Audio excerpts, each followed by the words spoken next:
Well, howdy, welcome back to the channel. Today's video, we are over by Rosedale Arena, right beside an abandoned old baseball diamond.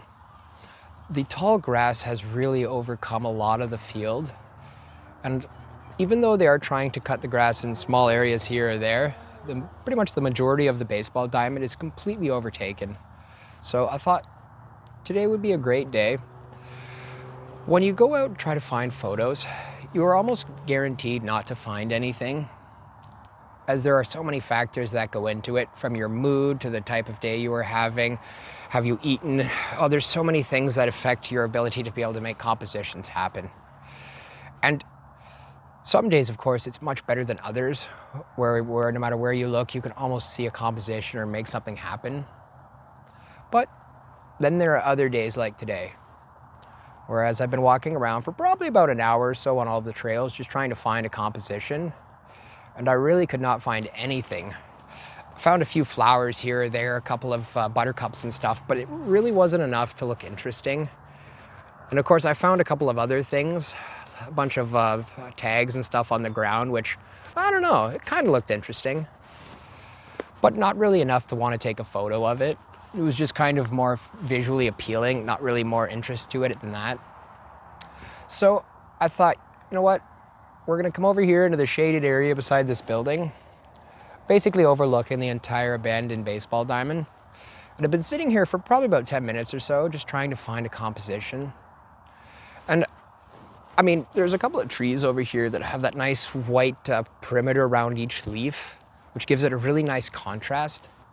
So I'm thinking I might pull my camera out, seeing if we make something work over there.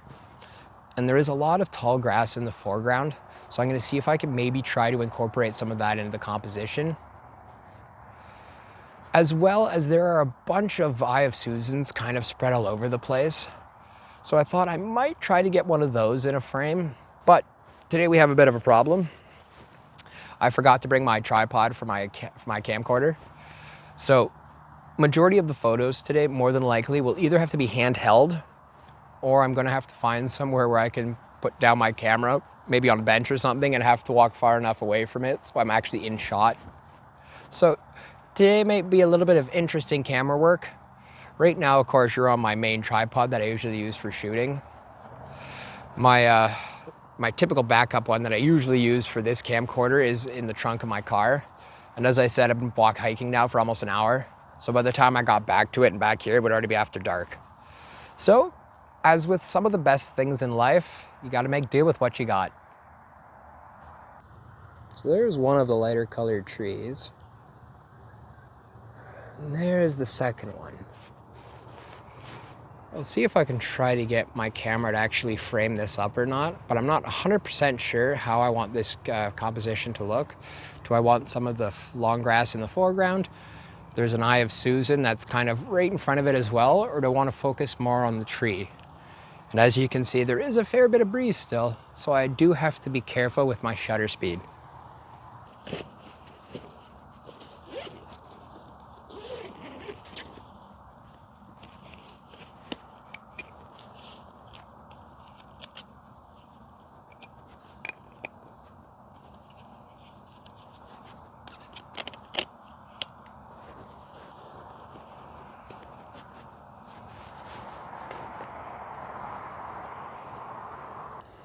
So you can see in the bottom left-hand corner right there, let me get rid of this. You can see right there, we have some Eye of Susans just in the bottom left-hand corner of the composition. Now, I'm not sure how I feel about them in the composition. You can see here in about the bottom corner of the screen, we actually have some of the tall grass. And thankfully the breeze has died down a little bit. It's not moving around as much. But in the left-hand corner over here, we have some buttercups in the foreground. So I was thinking if we could maybe get the buttercups plus that tree over there, maybe that could be a composition. But this one over here, it just looks a little bit bigger. It has more life in it. It just looks more, it looks far more imposing than that smaller tree. So I figured we'll start with this one and see if we can make a composition. So we do have a second tree that is almost the same color, the same everything as the one on the right that we're talking about. But that one, I don't know how I feel about that one in the composition or not. I was thinking of maybe zooming in a fair bit more and completely removing it. But unfortunately, I like it with the majority of the tree in focus. Let's say about 2/3 of the way in. You can see our histogram looks good. It is a little bit vicariously balanced as we are almost at maximum extension. So we have a 10-second countdown timer, just to make sure all the vibrations stop.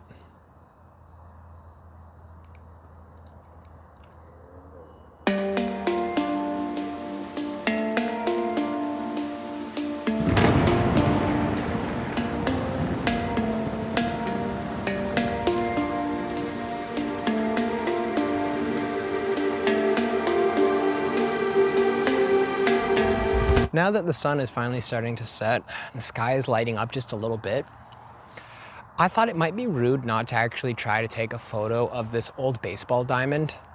I'm not even quite sure, maybe 30, 40 plus years this thing has been here unchanged, almost a staple in this area.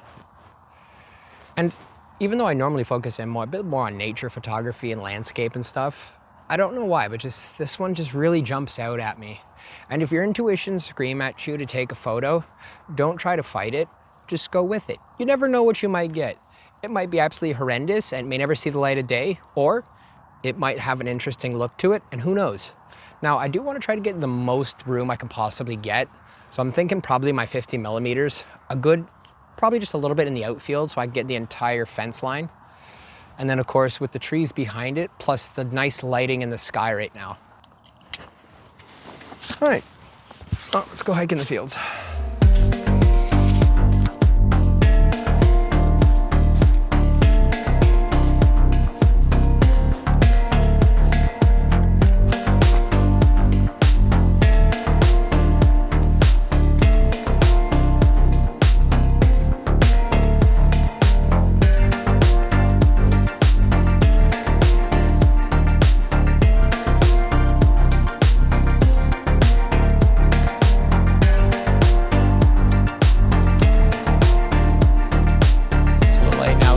Off the clouds in this direction, giving off an incredible amount of light over here.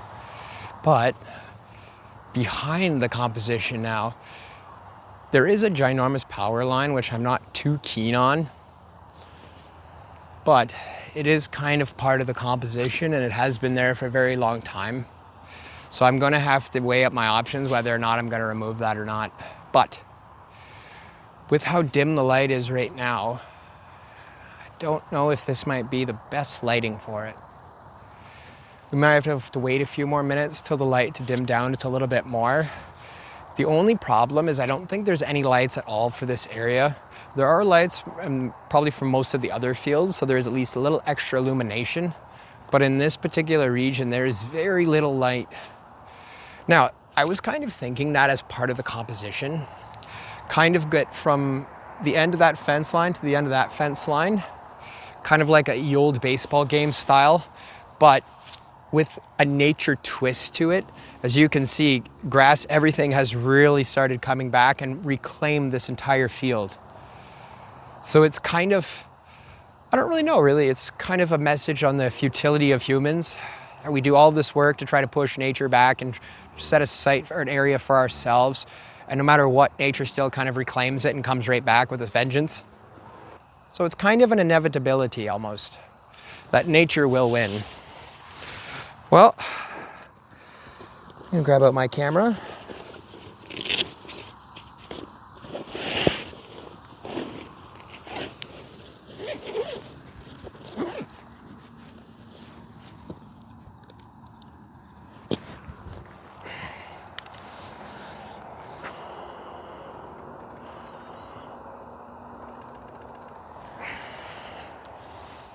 All right, so we're gonna have to start venturing out, see how far away we have to get. So you can see the sky and the composition. I went back quite a few steps, and I was able to get a photo of the entire field in view with a nice, clean, crisp look at the sky. So I'm still having to decide whether or not I like that high tension wire there, or whether or not I do not like the power lines in the photo. I will have to think about it, as you can still see the lines moving everywhere, and as we live in a society, everything runs on electricity, we kind of need it. So unfortunately, power lines are quite part of this area. And that building over there, I wasn't even keen about putting in the photo, but right where the edge of that fence line is, and especially if I try to get both of them in frame, that building is absolutely there. So both that building and the power line will be part of the composition. And of course, behind us where we're shooting, the light looks phenomenal. And the clouds look so interesting as well. It almost looks like sand on a beach. Kind of an inverted image. That looks incredible. Such deep and vibrant blues. Wow. That looks incredible.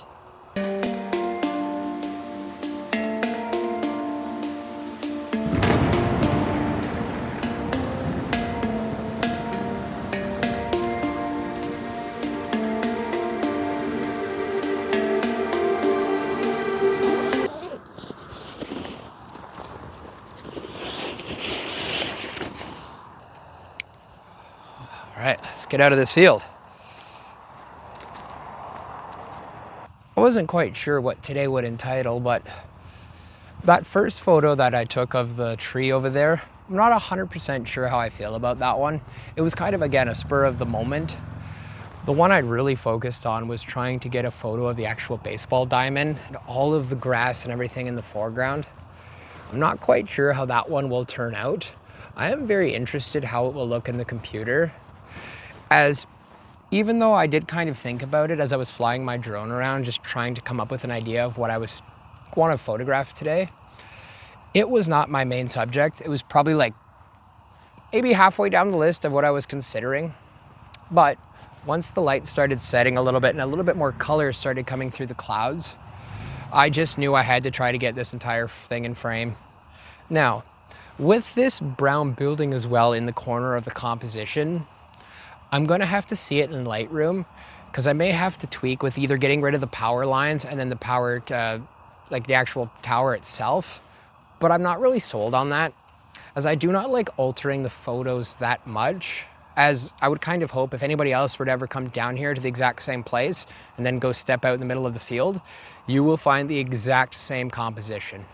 Now, of course, it will depend on the time of day, as early morning would look completely different than this evening, but I don't like altering the photo that much where it almost starts to look like it's AI.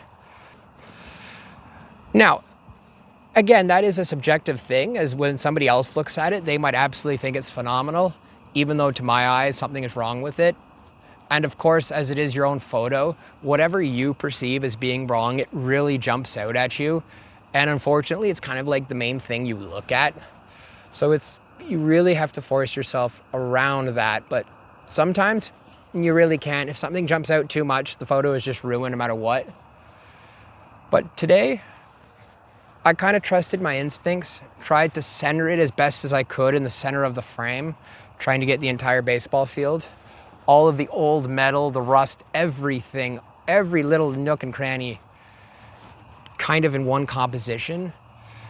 And I hope that one looks the best, because that one I kind of spent the most amount of time on. Now, unfortunately, as I was talking about earlier, because I forgot my tripod, I have very little, if almost any B-roll of it. You just kind of see me hiking out into a field and just looking around.